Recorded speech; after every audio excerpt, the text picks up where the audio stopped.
Hello and welcome to Arsenal Fan TV. This is the preview for this Sunday's clash in the Premier League. Arsenal versus Chelsea. A absolutely massive game, and what I see as a big statement that Arsenal could potentially make in this fixture if they were to come out with a victory. Obviously, I don't think the outcome of this game is going to realistically change the title race anytime soon. Chelsea are a team that have been incredibly efficient over the past couple of months, despite not being the most convincing of outfits in the Premier League. They struggled against Man United, they struggled against Hull, they struggled against QPR, but they're managing to get wins in this game, and this is what is seeing them get to the top of the table, and potentially it does look like they are going to win the Premier League this season.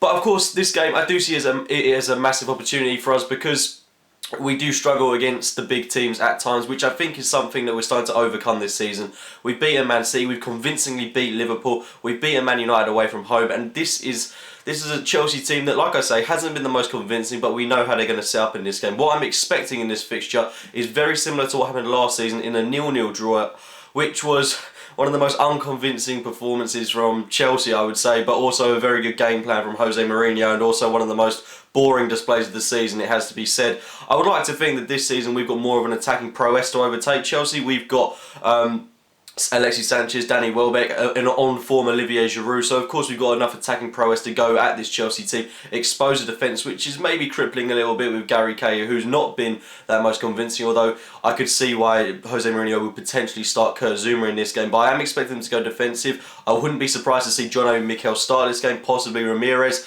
It's going to be a very defensive setup from them. They're going to make it difficult. They're going to allow us to have possession, typical of Jose Mourinho, his mindset going into these games. And they're just not going to want to lose the game. They're going to be happy for the point. That's a good result for them. Even though a loss wouldn't be horrific for them, Jose Mourinho won't want to lose to Wenger. He's going to want to keep that track record going.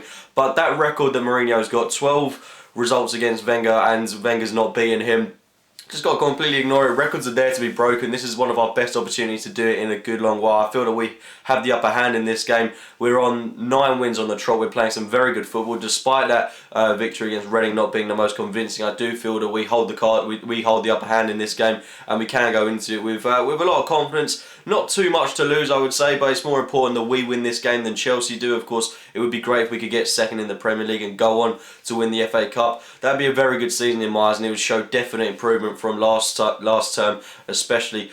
Looking at Arsenal, of course, it's good to have a very fully fit squad going into this game. We've got an absolute array of talent on offer. Jack Wilshere, of course, it could be an appearance for him following his injury, but I think I wouldn't want to change too much from the team that's been playing recently. The only real thing that I would say it has got to be maybe eradicated from our game is playing Aaron Ramsey on the right-hand side of the pitch. In my eyes, this erases an outlet of the game for us, and it also takes out a player such as Ramsey, who doesn't perform to the best of his ability in that area of the pitch. He does do some good things, he works hard, he's definitely a grafter in that area of the pitch, but I do feel that he's better work he's done in the middle of the park, and I feel that if we're not going to play him there, then don't play him at all. We've got players like Walcott, Welbeck, and when he returns, Oxlade-Chamberlain, who can play in that position, and it wastes a complete position and an outlet for us where we can be a lot more damaging to a side's defence. So I'd probably preference someone like Danny Welbeck on the right-hand side of this game. Don't want to drop Ramsey, but I think we've got to be ruthless in this game if we're going to win it. I can't bring myself to drop Santi Cazorla or Mesut Ozil. Realistically, in my head,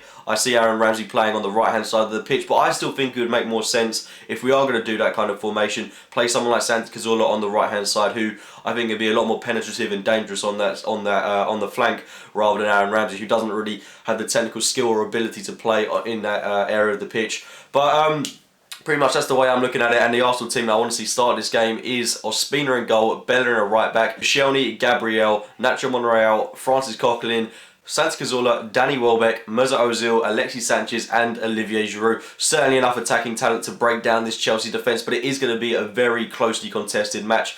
Having another brief look at Chelsea, they do seem to have a bit of a problem in their striking department this season. Costa is a 50-50 for this game, which I personally don't see Jose Mourinho risking him in a game that they don't necessarily need to win. I would expect Didier Drogba to start up front if he's fit, or we could potentially see a start for their young striker Solanke. Either way, we've got to break down whatever they've got up top, but I don't think they're going to cause us too much of an issue. Drogba, we've seen this season, especially at QPR away, he is very, very, very lacklustre. Age is taking its toll on him. I haven't really seen enough of Solanke to really comment on him, but I do think that whatever team they play, they've got players like Hazard, Willian, these players who can make a difference. Fabregas, of course, coming back to the Emirates. Didn't particularly want to talk about that too much, but as I'm on the subject, He's going to get a hostile reception, I believe. It's going to be interesting to see how he performs in this game. I think that with someone like Francis Coquelin in the side, we should be able to take Fabregas out of the game to the best of our ability. But of course, they've got players like Oscar, players like Hazard, players like Fabregas who can create a moment of magic like we saw in the game against Manchester United, and anything can happen. They're going to use their breaks that they're going to be rare for them in this game to the best of their ability, and the likes of Gabriel, Koscielny are really going to have to be on their toes, because there will be points in the game where they're not having to do much work, but when Chelsea get their chance, they really are going to break at us and make it very difficult for us throughout the course of the match. But anyway, guys, those have been my thoughts going into this Sunday's game against Chelsea in the Premier League. Of course, it's a massive game for us, a game that I feel that we can break and just overall get this Jose Mourinho hoodoo out of our hair. But guys, those have been my thoughts. Leave your thoughts on the game in the comments box below. Subscribe to Arsenal Fan TV. Check out my own channel, AFC Game by Game. I'll speak to you very soon, guys. Hi, welcome along to Arsenal Fan TV, and this is a brand new show. This is the Match Predictor show in conjunction with Sport Lobster. And what we're going to do every week, we're going to take a look at the games and predict the scores. Now,